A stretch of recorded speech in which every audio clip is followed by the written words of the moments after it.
po sa tingin nyo, nangungunang sanhi ng polusyon sa hangin?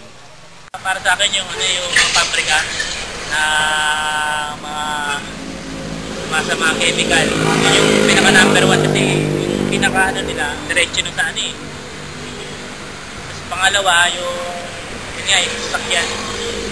Yung mga basura na nanggagaling sa tao, yung mga nasusunog sila ng mga plastic, yung mga usok na galing, yung maiiwan na usok galing sa mga pabrika, sa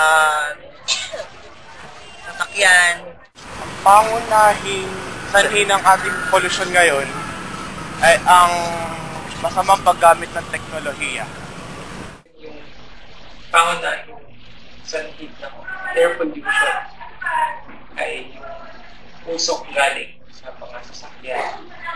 Kasi ang Pilipinas, isa sa mga bansa na nagiging industrialized na tayo. So, umuunlad yung ekonomiya, gumiginhawa ang buhay ng mga tao.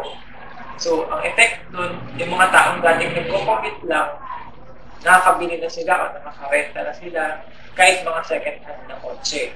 At ang masaklap dun, mas dumadami yung nakakabili ng kotse, mas dumadami, lalo na pag second hand ng kotse, dumadami rin yung kotse na nagpo-pollute dun sa pang-araw-araw na kalidad ng hangin natin. Paano ka ba naapektuhan ng kumakalat na polusyon sa hangin? Naapektuhan po ako dahil for example, sa trabaho ko po, pag ako tayo magkasakit, hindi po ako makapagtrabaho. Usok ng sasakyan, napupunta sa mukha natin, nadudumi ng mukha natin. Trabaho namin, nabiling po, nabiling po, natakalsada, pinag-araw, usok-usok. So, ano ba makukuha sa medyo na usok? Diba, maraming sakit. Umaga, mayroon huminga. Yun eh. Hindi naman kami pwedeng nakamas dito sa kalsada. Makapagkamala kami mga old jacket. Bilang doktor at bilang isang asthmatic din na doktor, nakaka-apekto sa akin yung air pollution. Hindi lang yung sa kotse, hindi lang yung sa bus o sa mga factory. Kahit yung paninigarilyo sa iba't ibang lugar, kunyari sa bahay o sa terminal ng bus, bukod dun sa usok, naaamoy mo pa yung usok ng bus, tapos yung usok ng sigarilyo. So, magsasama-sama yun. So, ako, biglang asthmatic, nahihirapan akong huminga. Tapos, may ibang mga tao rin, syempre, hindi lang naman ako asthmatic dito sa atin. So, nahihirapan din sila huminga. So, para sa akin, yun ang pinakamalaking epekto ng air pollution, yung paghina ng kalusugan ng mga tao. Sa tingin mo, sapat ba ang mga programa ng gobyerno ukol sa pagsugpo ng polusyon sa hangin? Tapos sa akin, hindi po sapat. Bakit po? Kasi may mga, meron tayong mga departamento sa gobyerno na wala na tungkol sa natural natin na kalikasan, pero pinapabayaan lang po nila yun. Tingin ko dapat naman yung nila programa, kaya lang ang problema yung magpapatupad.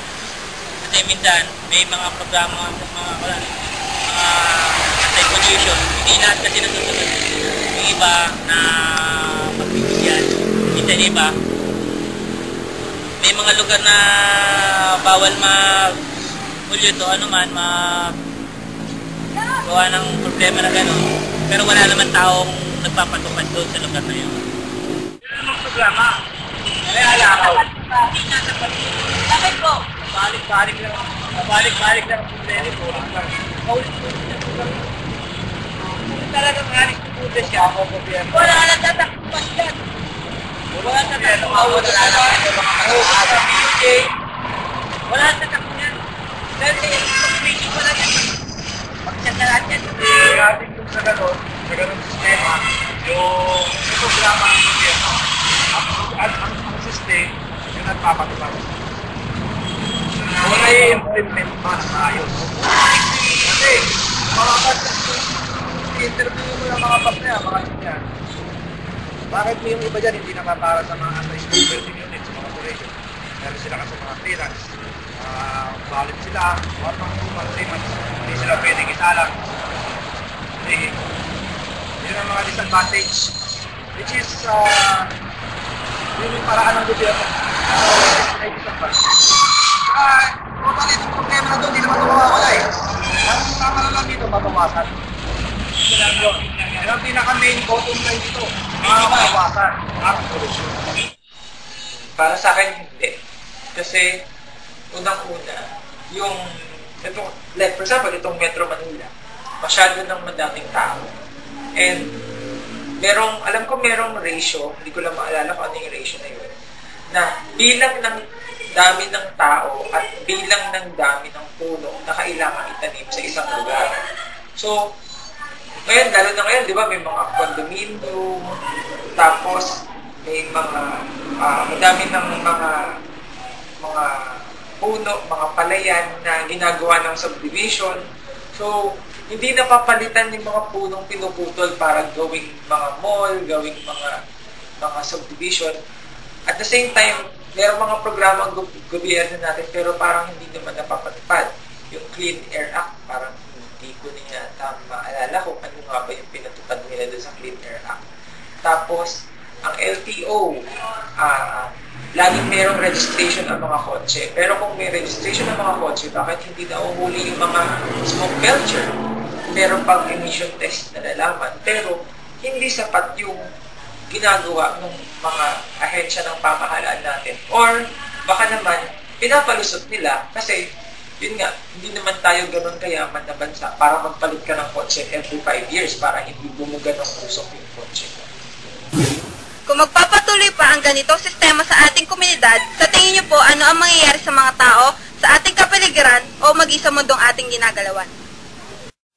Tingin ko po yung mangyayari kung magpapatuloy po yung ganitong sistema, magkakaroon ng maraming magkakasakit na tao. Tsaka yung ating magkakaroon din ng maduming hangin. Wala na tayong hangin na wala nang preskong hangin na yung mga by generation. Siyempre, may sira yan, katulad yung ozone layer natin, butas na diba sa usok yan Tingin ko, medyo nagkakaroon ng problema kasi diba, mayroon ng araw butas yung ozone layer natin. Kung magpapatuloy pa rin yung ganyang sitwasyon, baka lalo lumaki yung butas o lumaki. Kung magpapatuloy ang air pollution sa mundo, maraming taong magkakasakit, mamamatay, dahil din siguro sa pagkasira ng ozone layer natin na magkukos ng global warming. Yung sistema natin ngayon, pwede nating mabawasan yung impact nung nangyayaring air pollution kung mababawasan natin yung dami ng tao na nanggagaling sa mga probinsya at karating bayan ng Metro Manila sa pagpunta sa atin. Kasi ang nangyayari, masyadong madaming tao sa Metro Manila na ang dami-daming ginagawa, ang dami-daming pinuputol na puno, madaming kotse, madaming factory. Kasi Metro Manila yung sentro ng di ba, ng commercialismo at saka kalakalan dito sa Pilipinas. So kung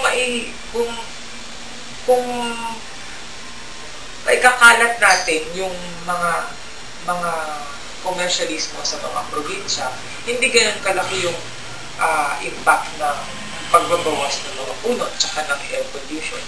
So kung magpapatuloy ito, malamang darating ang panahon na napakakonting puno na ang nandito sa Metro Manila. Siyempre, pag konti ang puno, papangit yung kalidad ng hangin. At the same time, siyempre, pag konti yung puno, iinit yung Metro Manila. At siyempre, ano ba ang kasunod nun? Pag mainit ang Metro Manila, mas maraming mag-i-aircon. Mas dadami pa ulit yung pollution.